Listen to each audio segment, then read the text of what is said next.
Another significant jump at the pumps, how it's impacting the bottom line for some businesses. Helping Saskatchewan entrepreneurs to get growing, the commitment from Ottawa made in Saskatoon.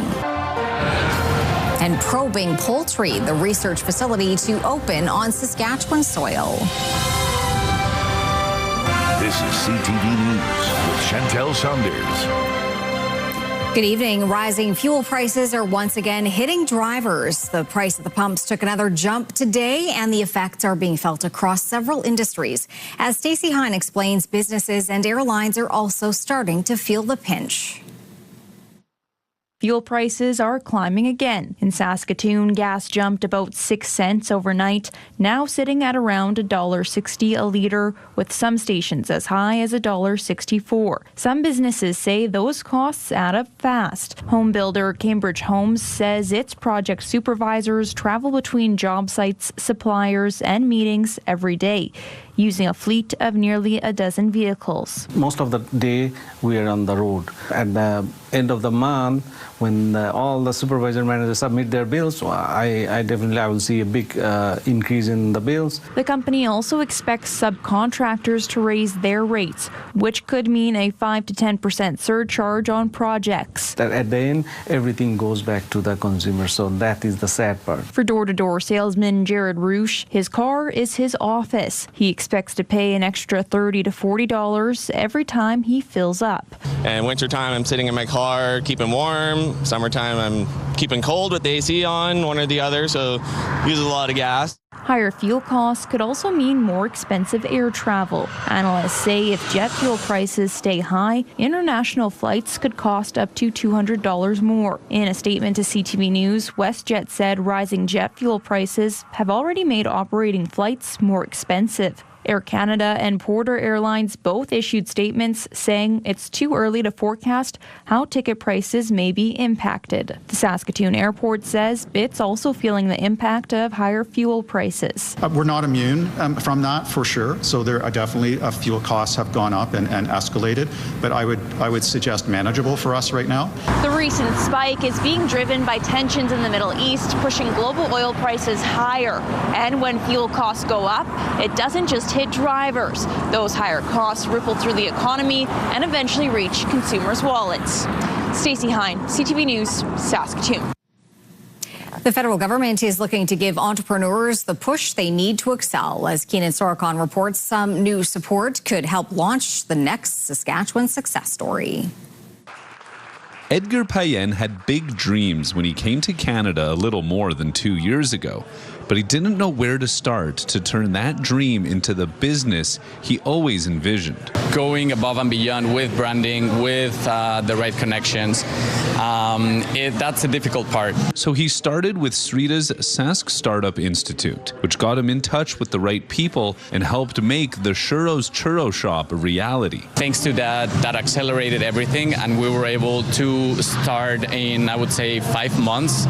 Otherwise, it would have taken us a year. The federal government will be adding nearly $1 million to the Startup Institute to help the next Payen become a success. Whether it's one-on-one advising, workshops, or training, the funding spread out over 2 years will help entrepreneurs help navigate the unknowns and the difficult economic circumstances. Many of the ideas coming out of programs like this are tackling the big challenges of our time. Now, just 2 years later, the Churros company has big plans. Beginning at Gather Local Market, it just opened its second location at the Lawson Heights Mall and is already planning its third location out of province.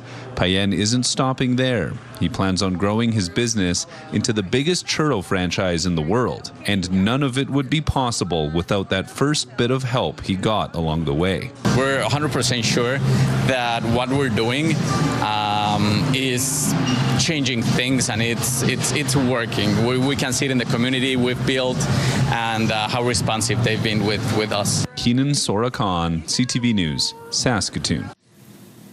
2 men with Saskatoon connections have been charged, accused of defrauding a Saskatchewan business of more than $1 million. In 2015, Hugo Gallegos was sentenced to 5 years in prison after admitting to stealing millions of dollars from the Whitecap Dakota First Nation when he was an accountant for the community. Now the 53-year-old and 72-year-old Dennis Metternach from Saskatoon are facing fraud charges and laundering the proceeds of crime. The charges follow a 2-year investigation by Regina Police that began in 2023 that determined a former employee who did accounting for the business sent several payments to himself and a second person. The person is also accused of paying off a vehicle loan, rent, and credit cards. Both men's cases are before the courts. RCMP are investigating the suspicious death of a 30-year-old man in North Battleford. Emergency crews were called just before 8 this morning for an injured man at a parking lot at a business along the Highway 16 bypass in North Battleford. When RCMP arrived, they found the man who was declared dead at the scene. The victim has been identified as a 30-year-old North Battleford man. The RCMP's Homicide Investigation Unit has taken over the case. They say there will be an increased police presence in the area to allow police to investigate. RCMP have charged a Weldon man with a string of offenses after a vehicle was stolen with 2 youth inside. It happened last night at about 11:30 in the Tisdale area. 2 youth told police they were in a parked vehicle when a man with a gun forced his way into the vehicle and drove around the area with them inside. 2 hours later, the man let the victims out of the vehicle near Tisdale. No one was injured. 44-year-old Gary Hill, who had outstanding warrants from Saskatoon and Melfort, is facing more than a dozen charges. The federal government is firing back on new gun legislation from the Saskatchewan government this week, saying that owners are still obligated to comply with federal law. This week, the province announced Saskatchewan gun owners would soon be able to apply for a certificate of exemption to continue storing and possessing lawfully owned but now prohibited firearms. In a response today, Ottawa said the proposed amendments do not change the obligation of law-abiding gun owners to follow the law, starting with declaring their guns through the assault-style firearms compensation program by the end of the month.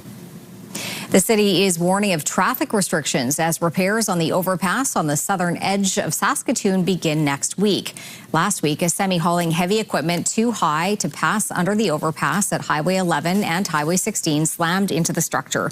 Starting on Tuesday, crews will begin to repair the damage. That means northbound traffic on Highway 11 will be reduced to 1 lane. Highway 16 eastbound traffic will remain reduced to a single lane until repairs are complete. The ramps on the overpass will remain open. Drivers are encouraged to keep traffic moving by maintaining the posted speed limit when possible. This project is expected to take 4 weeks to complete.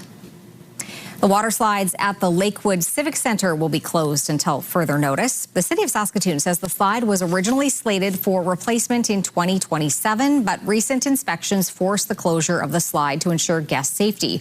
All other amenities at the pool will be operating as usual. The city continues to plan for a full replacement of the slide in 2027 based on the anticipated lifespan and maintenance schedule. Installation of the new slide will be carefully planned to minimize impact on programming and pool access.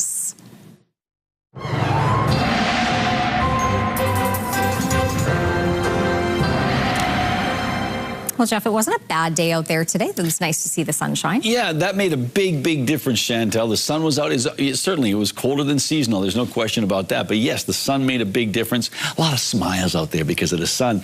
And there'll be a lot more smiles next week, I suppose, because it's going to be a lot warmer. But it might be a lot messier, too. But we can talk a little bit about that later on, or we will. We're keeping our eye on some of this snow that came through earlier today. It created some problems down in southern Saskatchewan in terms of travel not recommended situations. There was fog as well. But another system is coming through. It'll eclipse southwestern Saskatchewan, and we might even see a little bit of flurry activity in and around other parts of the province, including Saskatoon. More on that later. The University of Saskatchewan is preparing to open a new poultry research facility. It comes as Canada's egg industry goes through a major change. CTV's Laura Woodward now on the building plans and how it could help shape the future of egg farming. About 6,000 birds live at this research facility at the University of Saskatchewan. But the cages they're in will soon be a thing of the past. By 2036, conventional cages for laying hens will be phased out across Canada.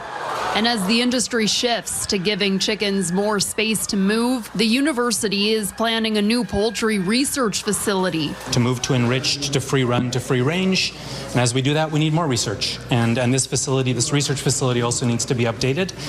So we're pumped. The new building will include 10 separate research rooms, allowing scientists to study how different conditions affect egg production and animal welfare. And then we do have the ability in these terraces for birds to come outside during the day if we choose to have that, to test what happens with free range. Researchers will test different types of feed, lighting, and environments and share that information with the 1,200 egg farmers in the country. My first project will be looking at light, and I'm going to have a physiologist from Purdue, and I'm going to have a veterinarian coming that specializes in these types of things from Arkansas, and I'm going to have another physiologist coming from Maryland. How cool is that? I mean, to be able to do that kind of research with an international perspective, I can't stand it. I'm losing my voice because I'm excited.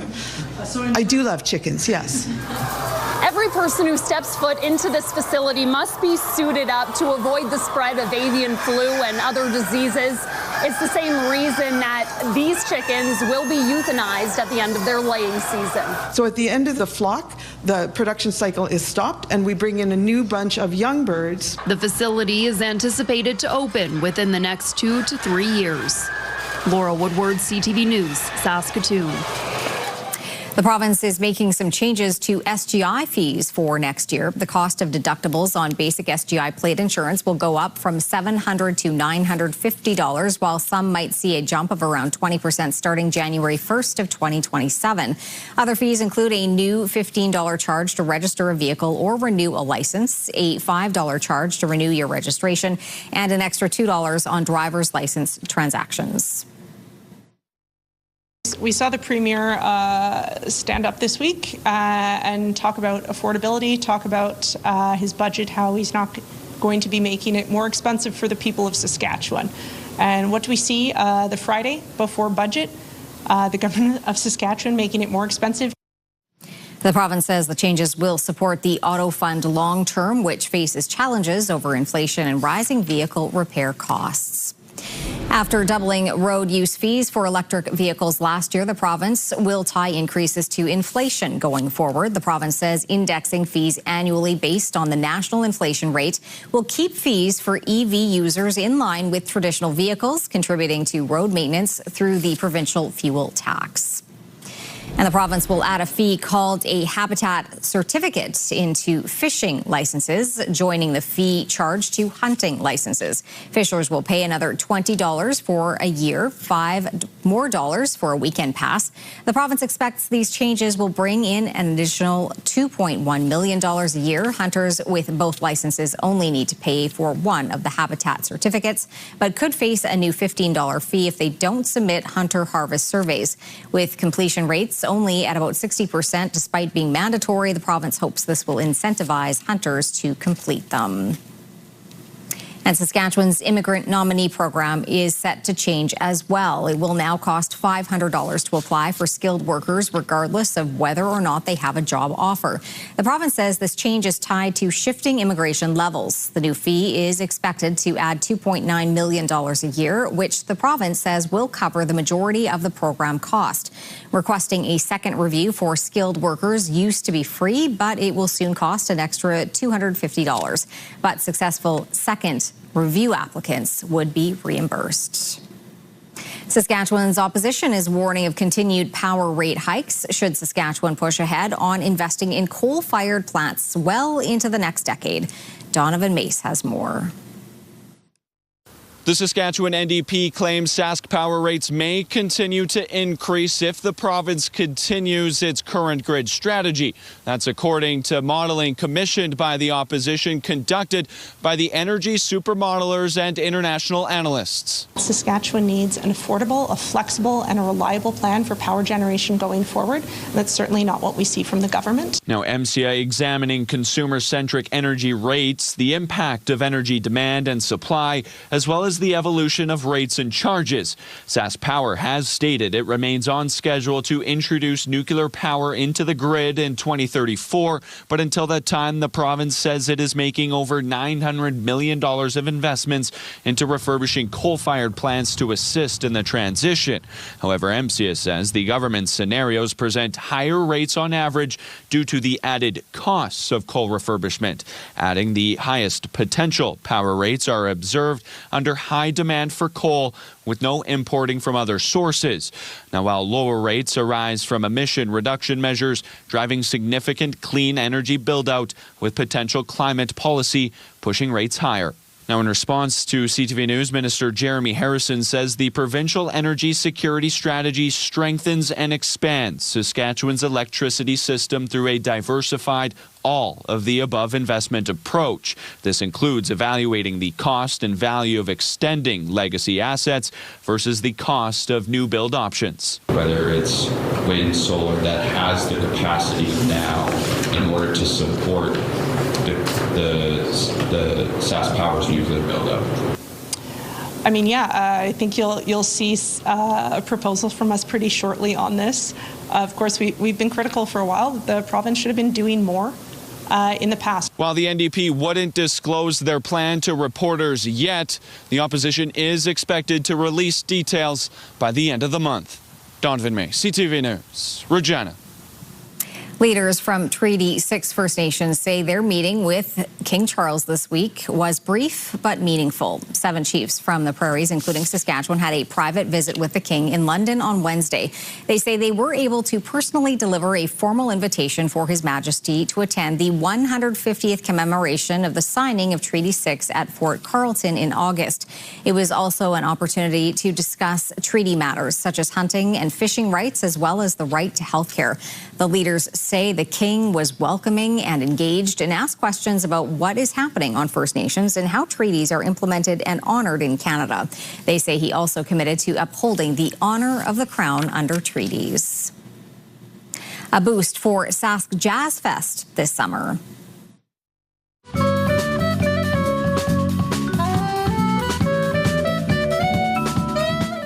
Festival organizers have announced they've received federal funding that will help the event in its rebrand. Earlier this year, the Saskatchewan Jazz Festival was rebranded at Sask Jazzfest. Now it's receiving just over $42,000 from Prairies Economic Development Canada, also known as Prairies Can. Sask Jazzfest says the money will help with everything from building its new website to signage and paying for its new logo. Sask Jazzfest runs July 5th to the 11th. A 9-year-old Saskatchewan girl is $30,000 richer thanks to her fishing skills. On Saturday, Sophia Poitras claimed her first prize at the 10th annual Murray Lake Ice Fishing Derby, catching a 4.8-pound pike. Soto First Nation Chief Kenny Moccasin says more than 750 fishermen attended the derby and that more than $140,000 was raised for the Moosomin and Soto First Nations recreation programs. Murray Lake is about 40 kilometers north of the Battlefords. Still to come, what Donald Trump is saying about the new supreme leader of Iran and questions raised over paid plasma donations following 2 deaths in Manitoba.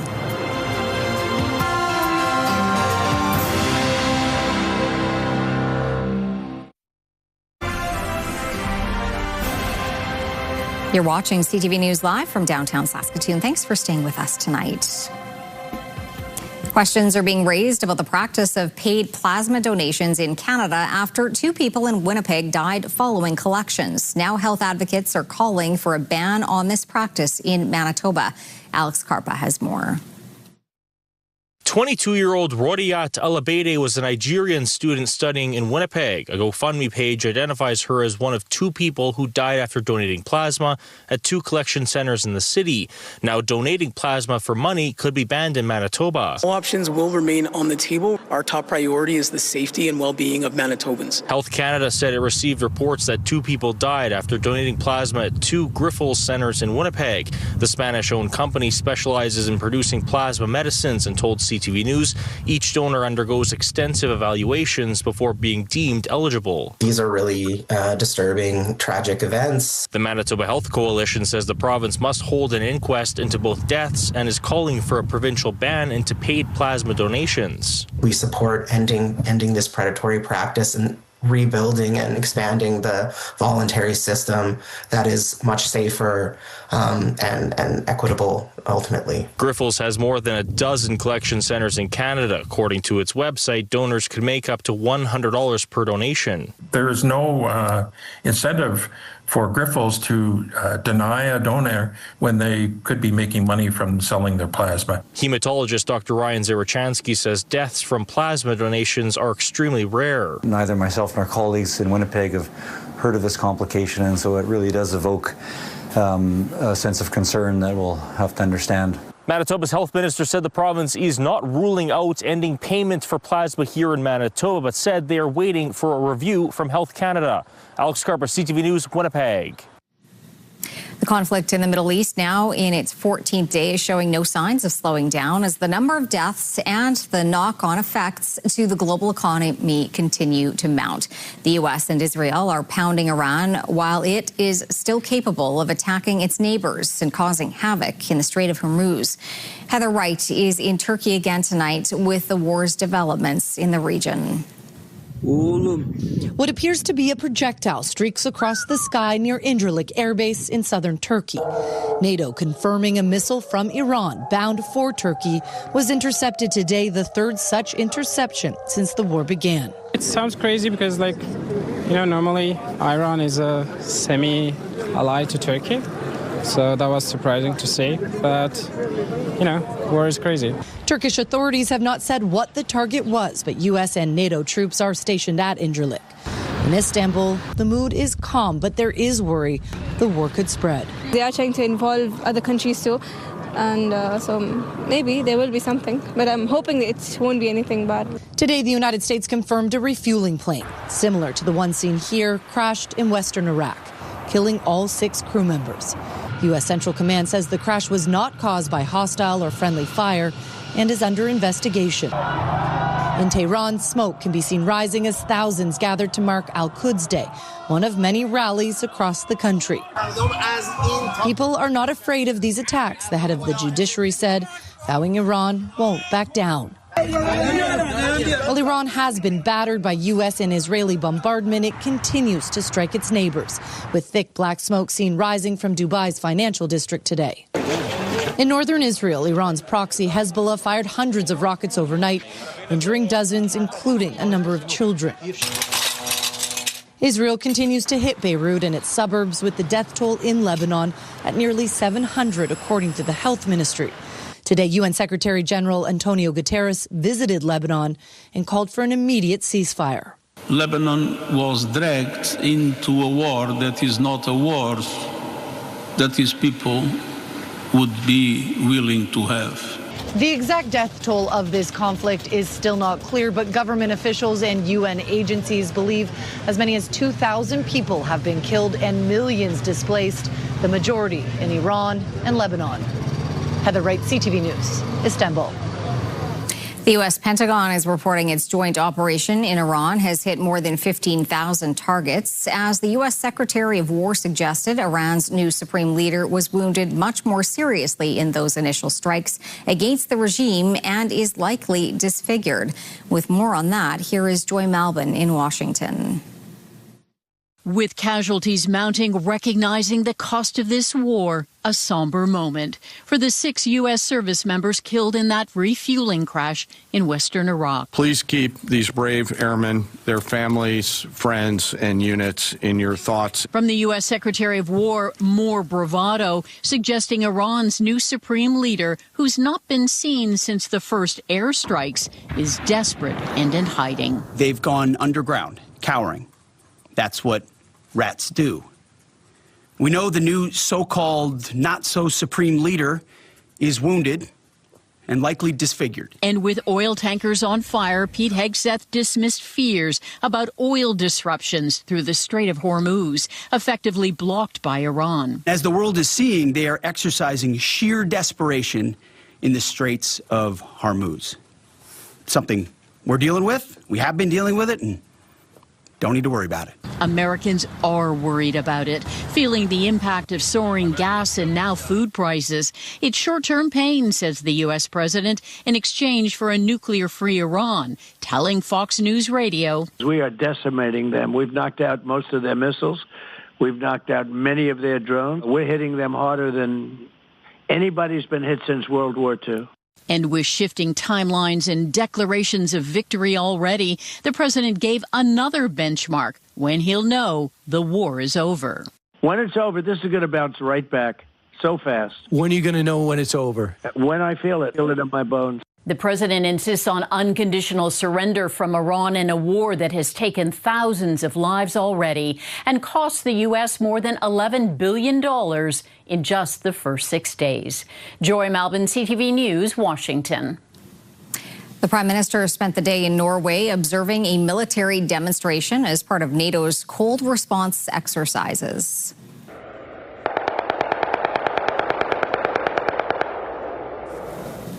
25,000 troops are taking part in the joint NATO exercises aimed at enhancing the alliance's military capabilities in the Arctic. Mark Carney also met with the Prime Minister of Norway and the Chancellor of Germany.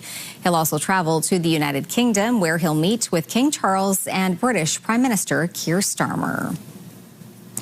The Conservative leader is back on the road, this time making his first visit to the United States. Pierre Poilievre says he is starting by pushing for free trade in the auto sector. Annie Bergeron-Oliver has more.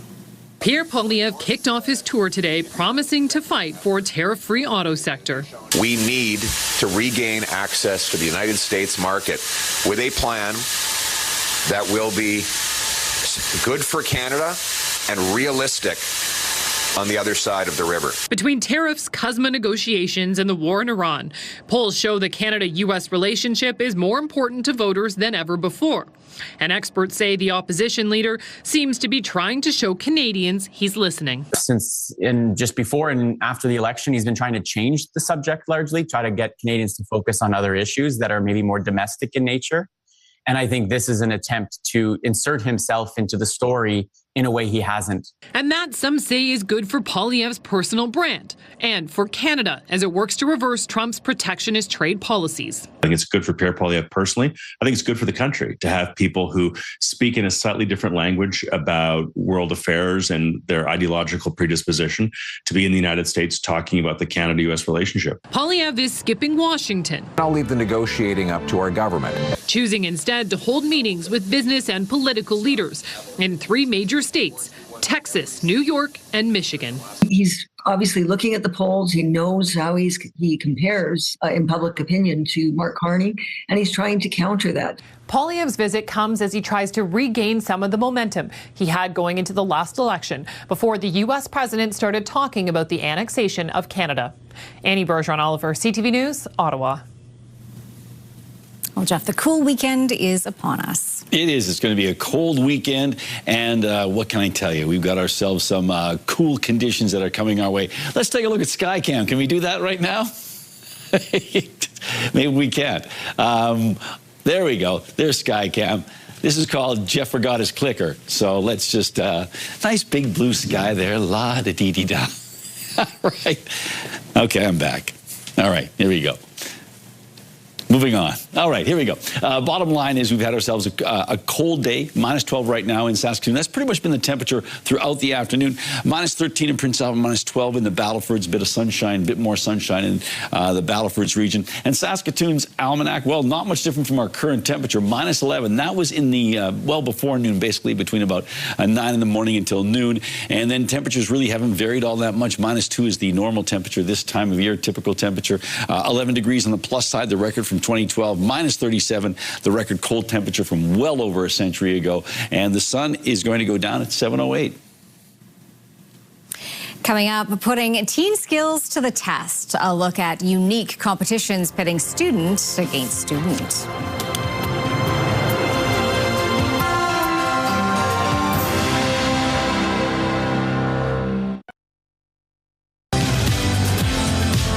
Is taking a new approach to attracting residents. Monday on Your Morning, we're diving into their new plan, offering lots for insanely low prices and why you may want to consider it.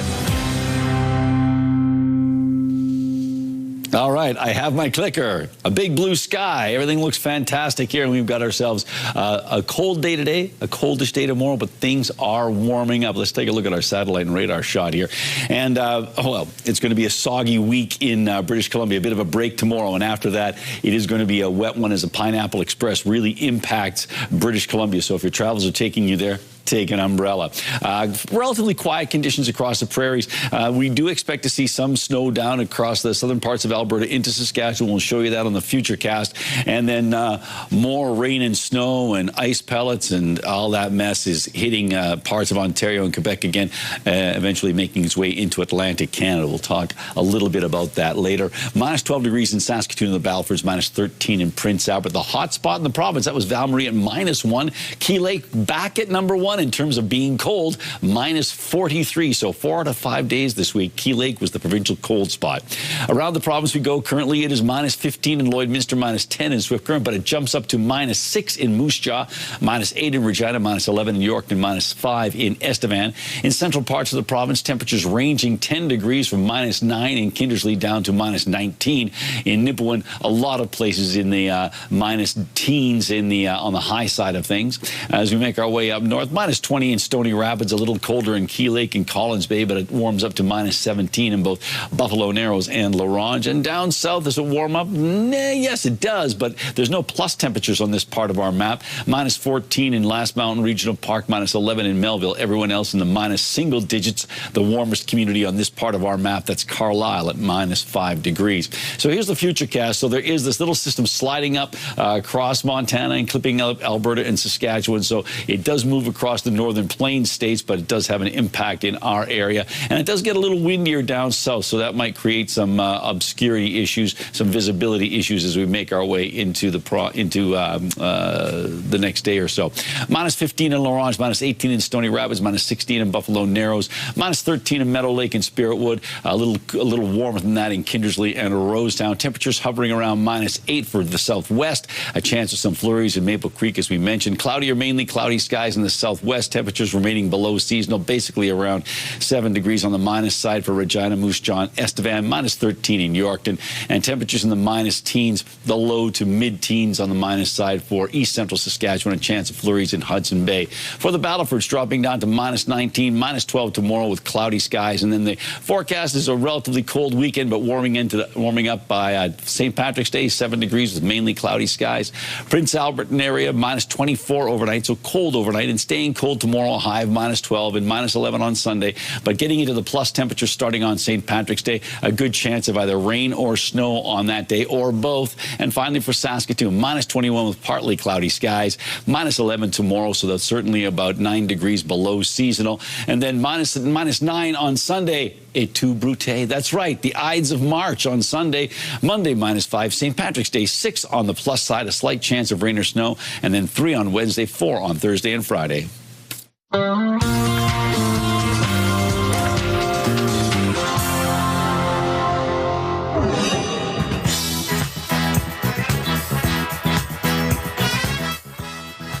Comedian Maya Rudolph has confirmed she's making her Broadway debut. Broadway's Oh Mary shared a first look at Rudolph as she takes on the title character in the show. Oh Mary is a reimagined on the life of Mary Todd Lincoln, the former First Lady.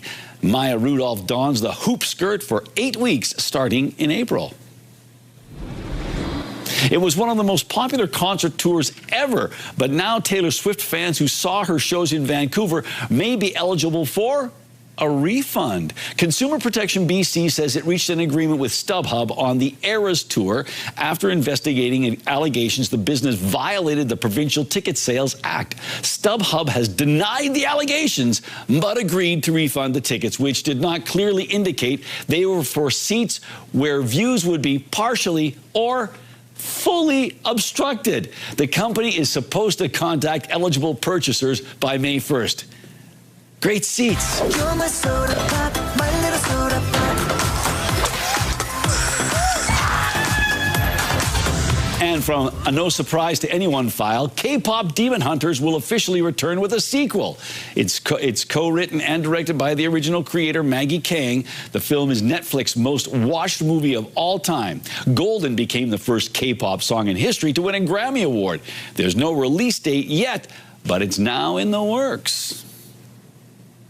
All right, Jeff, we have a special fourth bonus pick of the day. We do. It came in later today, but we wanted to make sure you got it in there. But let's start off with this lovely shot here. This one comes to us from Susan. This one comes from Dawn, rather. A very fine afternoon for skiing. This was taken March 9th, just south of Saskatoon. So a great shot there, Dawn. Thank you so much. And yeah, get out there and get some exercise. We can all do that. This one comes from Susan. No real description except to say it's from Peterson, Saskatchewan. And a lovely shot, nice close-up there of a bunny or a hare or a rabbit. So thank you, Susan. This from Lauren. Kilo is 21 years old, feeling lazy today. Well, I think we all feel that way. And Lauren, that's a great looking dog there. And finally from Greg. Greg says, hi, Jeff. We celebrated a milestone on March 11th. My mom's, Audrey's, 97th birthday at her care home in Saskatoon. She still has that zest for life. She looks great. So, Greg, thanks for sharing that picture with us, and all the best, and a belated happy birthday to Audrey from all of us here. And if you'd like to share an image with us, you can do so by sending it to cfqcnews@ctv.ca or scan the QR code on the screen. And please put pick of the day in the subject line. Still to come on CTV News, a robot rumble of sorts. The tech competition putting students' skills to the test.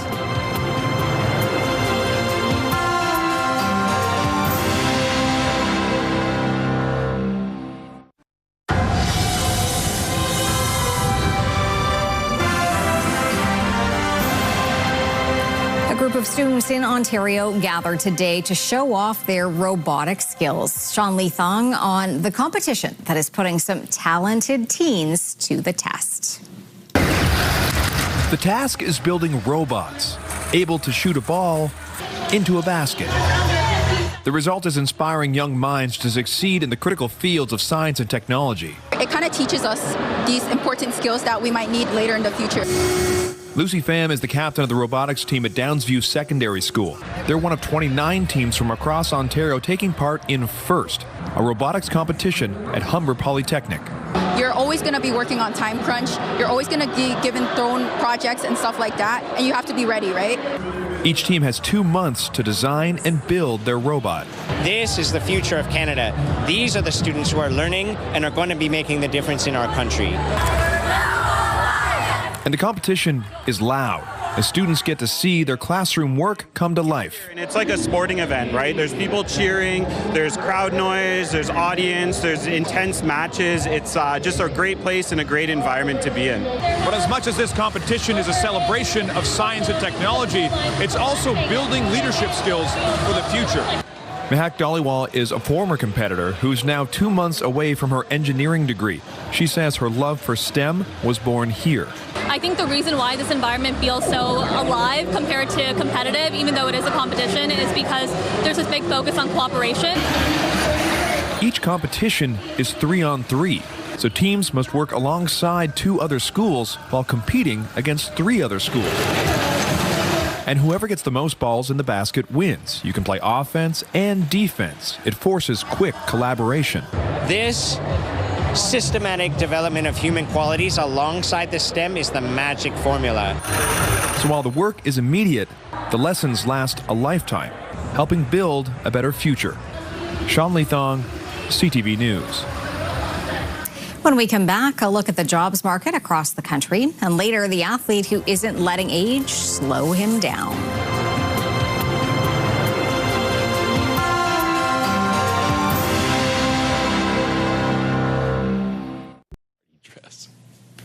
All right, let's take a look at the rural forecast for tomorrow. I wish I had warmer temperatures to talk about tomorrow, but they are on the way. So tomorrow, on the cold side of seasonal, to say the least, -13 for Meadow Lake and Spiritwood, -14 for Lloydminster, -9 in Kindersley, and Outlook -11 with a chance of some flurries in Hudson Bay, -12 in Wynyard. Making our way down south, we've got ourselves temperatures in the minus single digits, and it looks like a lot of locations are around that -7, -8 degree mark. A little cooler as we make our way towards towards the eastern border, and there is a chance of some flurries in Maple Creek, East End, Cypress Hills area, and Rock Glen. So let's turn our attention to Ituna, and I can tell you a few things. I mentioned the Hog Wild curling event that's coming up next weekend. Well, your chance to register is coming up on Monday, and there's also the Firefighter Steak Supper coming up in April, the pierogi bake sale on April 1st, and the Ituna Cinema has been reopened, and they're showing Wuthering Heights this weekend. So lots of things going on in Ituna, and Ituna is one of those places where internet plans of up to 1 gig are available from SaskTel.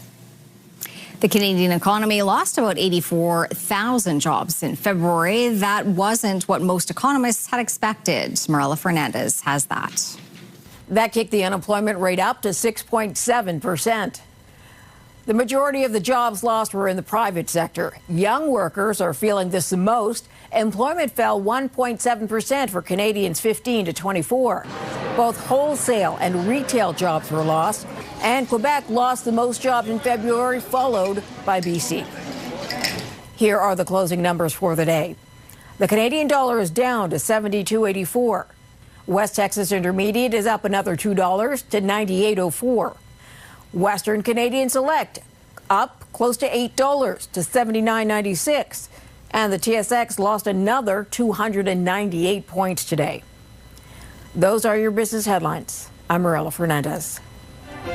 Turning to local gas prices now, the average price in Saskatoon is just over $1.54 a liter.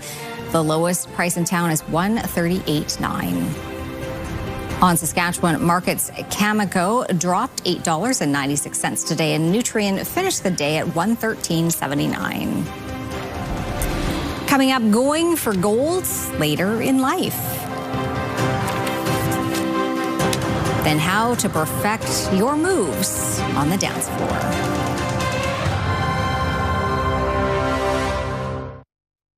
Select Hair Services brought to you by Sage, the beauty bar. Stay with us for another great night of television starting tonight at 7 with Celebrity Jeopardy. Where the questions are always just a little bit easier. Celebrity Jeopardy. All right, well, a Canadian man proving age does not matter when it comes to being an athlete. At this year's Canadian Masters in Ontario, Atar Singh Sekon finished the 60-meter dash with a time of 40 seconds. And get this, he is 102 years young. He ended up winning 4 events of the competition, and he didn't start competing until he was 94. And now that he started, he says he has new plans on slowing down. That's amazing. Yeah, that is pretty impressive. Gives us all hope, right? Mm-hmm. Yeah. Okay, this is just for you. Thanks. If you're looking to perfect your dance moves, this will be for you as well out there. We only live once, man. Give it to me, give it to me, give it to me. Okay, so more specifically, if you're a single male, you want to watch these moves very carefully. Researchers from Northumbria University in England believe this routine is most likely to attract female attention. The dancing is reminiscent of some goofy dances that male birds do when they're trying to find a mate. So, because when you're thinking of groovy hotspots, you're thinking Northumberland, England. All right. Hello, ladies. Given it some consideration. Do I have to wear the purple outfit with my face obscured? Yes, I'll send you the video. Oh, look, it's the Phantom. Phantom, a reference to an old comic book character. So you won't be doing those dance moves? You know what? If I did those things, they would escort me to a rubber room, I think. Yeah, maybe. Yeah, maybe. You've got some updates for us? I do. It's by the way, it's on April 1st in Ituna. It's a pierogi dinner and Easter bake sale. That's what's going on there. And Lorne Avenue closed between 6th and 8th Streets tomorrow because they're doing some more tree trimming. There you go. And of course, the overpass on the southern edge of the city, repairs start Tuesday, so there's going to be some traffic restrictions in the area. Fun, fun, fun. Lots to take in. But it'll be like super warm by then, right? Well, we are going to be seeing some very warm conditions, just not tomorrow, because we've got ourselves, but Tuesday things start to warm up, St. Patrick's Day, and so we're looking for the luck of the Irish when it comes to not so much melting that it becomes a problem, but things are just going to be nice. Yeah. All right. You know what's nice? What? These images taken by one of our colleagues, Daniel Shingus. We will leave you with them tonight.